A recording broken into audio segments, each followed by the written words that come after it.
Oke, selamat siang Pak. Ya, selamat siang. Di sini kami ada tugas mata kuliah dari kampus, di mana tentang wawancara itu dampak COVID-19 untuk kita.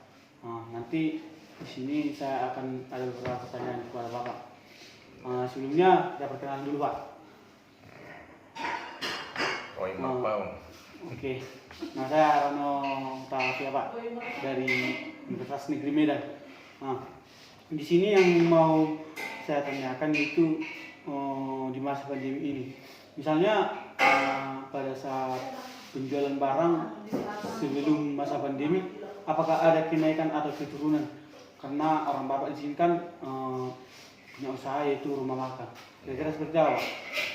Ya, kalau sebelum pandemi ya sama seperti juga ada kenaikan, ada keturunan kan, sama juga seperti pandemi ini. Tetapi dampaknya lebih besar, yaitu pendapatan kurang. Pendapatannya aja yang agak kurang karena orang-orangnya kan sudah terbatas untuk di aktivitas keluar masuk. Kira-kira pendapatan Bapak per bulan kira-kira berapa Pak? Per bulan. Ya. Sebelum pandemi ya kalau bersihnya dapatlah sekitar hampir 5 juta bersihnya ya, itu udah lepas semua. Kalau kita hitung itu nanti dari awal sampai apa, yang kecil-kecil banyak kan gitu. Nah selanjutnya Pak, pertanyaan saya mengenai di dalam kondisi fisik ini, Bapak kan memiliki anak. Nah, kira-kira seperti apa Pak? Apakah ada kendala dalam proses pembelajaran? Kalau kendala kayaknya enggak ada, karena kita selaku orang tua berperan untuk anak, memberikan materi untuk pelajaran sekolah dia. Baik Pak, terima kasih Pak. Misalnya pada saat tatap muka seperti biasa pembelajaran dilakukan, bagaimana menurut Bapak? Apakah pembelajaran lebih baik tatap muka atau seperti saat ini dalam jaringan atau daring? Kalau untuk saya pribadi, karena anak saya masih SD, ya kan, apalagi lokasi sini ya masih zona hijaunya. Kalau menurut pendapat saya lebih bagus tatap muka. Kalau kita bergunakan nanti contoh seperti kayak daring, ini kan memakan ya, mengkikis semua orang lah yang tak mampu, jadi memaksa dia harus mampu. Kalau saya anjurkan memang tatap muka sebenarnya. Oh ya.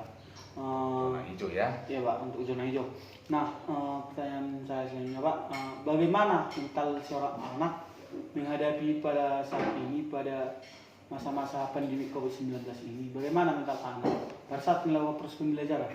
Apakah anak tersebut fokus pada pembelajaran atau sepertinya misalnya seperti main game atau yang lain sepertinya Pak? Yang jelas lebih fokus anak sekarang ke game. Oh ya Pak. Ke game. Itu udah 1000% itu, di mana aja pun pasti itu terjadi. Fokusnya anak sekarang game. Ya, tetapi di balik itu kita selaku orang tua tetap berperan bagi orang tuanya yang mau terbuka untuk anak-anaknya masing-masing, ya.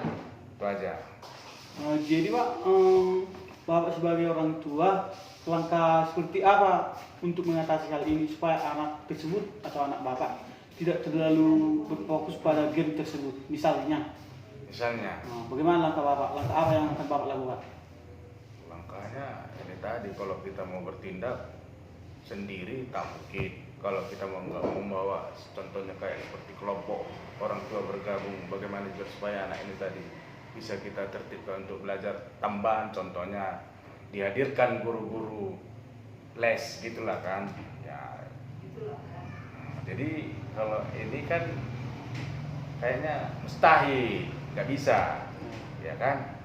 Tetapi ya kalaupun memang apa ya gimana lah, melihat situasi sekarang lah, nggak bisa kita bertindak sendiri, nggak bisa kita mengumpulkan massa untuk kelompok, dan tidak bisa semua kita. Tetapi intinya di balik itu tadi semua, kembalilah kita sama orang tuanya masing-masing untuk anaknya berperan. Jadi kalau menurut Bapak, bagaimana di sekitar ini, di daerah Bapak ini, bagaimana mental setiap anak menurut pandangan Bapak? Apakah mentalnya baik atau tidak pada saat pembelajaran pandemi ini? Kalau mental baik semuanya, mental baik, nggak ada tekanan, tidak ada tekanan, mental semua baik. Tinggal lagi ya itu tadi, tetap biar supaya anak-anak ini tidak buta dari mata pelajarannya, orang tua tetap membukakan materi mata pelajaran di setiap rumah, itu aja. Berarti pada saat kondisi saat ini orang tua lebih berperan pada pembelajaran tersebut, kira-kira begitu ya Pak? Iya Pak, ya. Seperti itulah.